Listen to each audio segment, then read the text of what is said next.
Hello, இது நாங்கள் கட்டின நாங்களும் எங்கள் ஃப்ரெண்ட்ஸும் கட்டின வீடுங்க. அழகாக இருந்தால் லைக்கு கொடுங்க, சப்ஸ்கிரைப் கொடுங்க.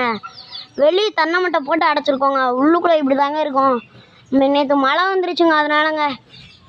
இந்த நாங்கள் இது தாங்க பழுதா. நான் எம்பிட்டு அழகாக இருக்குங்க. அழகாக கொஞ்சம் கொஞ்சம் கிழிஞ்சு போச்சுங்க, அதனால் அழகாக தான் இருக்குது. இங்கே பின்னாடி மட்டையை வச்சு அடைச்சிருக்கோங்க, நல்லா இருக்குங்க. பூச்சி புழுக்கான உள்ளுக்குள்ளே போயிருப்போதுன்னு வச்சுருக்கோங்க. வெளியும் மட்டையை வச்சு அடைச்சிருக்கோங்க, எம்பிட்டு அழகாக இருக்குது பாருங்க.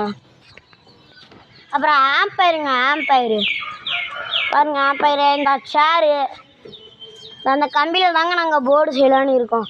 இந்த இதுங்க வேப்பலை செடிங்க நாங்கள் இது கட்டுறதுக்கு முன்னாடியே இருந்துச்சுங்க. அப்புறம் இங்கே ஒரு வேப்ப செடிங்க, இவனுக்குள்ள ஒரு வேப்ப செடிங்க. அப்புறம் ஃபுல்லாக இயற்கையாக இருக்குங்க பாருங்க. இயற்கை எப்படி இயற்கை இருந்தால் அங்கே தென்னை மரம், இந்த வாழை மரம் இது மாதிரிலாம் இருக்குங்க. இயற்கை நாங்கள் கட்டின வீடுகிட்ட. தேங்க்யூங்க, நன்றி.